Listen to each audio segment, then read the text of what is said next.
Welcome. Just watched the fight last night, man. Good old fight, man. It can't take nothing away from either of these guys, man. Jaron Ennis, hats off to you, man.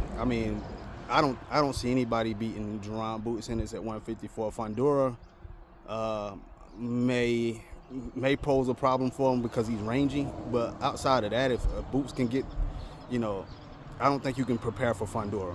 I don't know how many rangy people you can find like Fundora. But Fundora will probably be the only other guy in the 154-pound division that I feel like could even do anything with Boots, based off what I seen last night. So congratulations to Boots. Hats off to Xander Zayas for taking the match.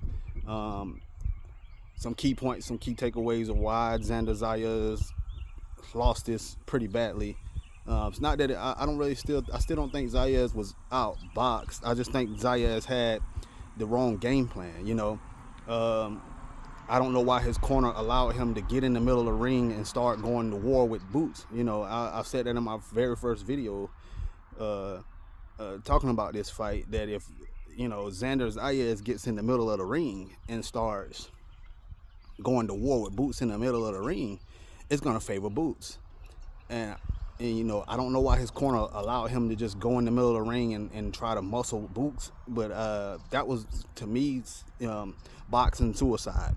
So that's why it ended the way it ended. I feel like if Xander Zayas just boxed a little more and stayed on the outside, and got timing, and got in, got out, he probably would have fared a little better. I still don't feel like Xander, just based off what I seen last night, I still don't feel like Xander would have pulled off the upset, but it wouldn't have went down as a destruction, Xander Zayas did have a good moment in that fight, but ultimately I think the game plan was just wrong against Boots Ennis. You can't go in there trying to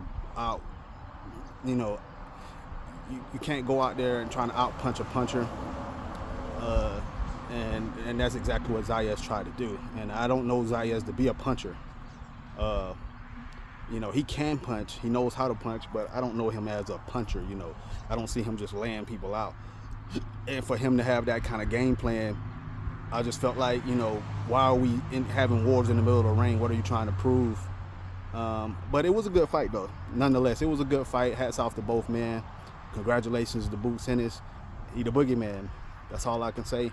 With that being said, congratulations to the fans too, man. Y'all won too last night. So, at this point, I really don't see anybody beating Boots. Like I say, Fundora, probably the only chance you have at 154 for a Boots upset. Outside of that, I feel like Boots is going to be the boogeyman for a long time. But with that being said, hopefully we get some bigger fights out. But this was a good fight, and I'm glad Zayas rose to the occasion to it. Like I say, hats off to Zayas. I can't take nothing from him. Everybody running away from the boogeyman. You ran to the boogeyman. Hats off to you, boss. So with that being said, I'm going to go ahead and get my day going. But that's just why, I feel like Zayas lost the fight. It's just he had the wrong game plan, and his corner let him down. They didn't tell him to stop going to war in the middle of the ring. Stop going to war in the middle of the ring. You can't do that with Boots. So hopefully the rest of you boxers, if you're not a puncher, please don't go in the middle of the ring trying to box or out punch Boots, because you will get destroyed. But nonetheless, man, good fight.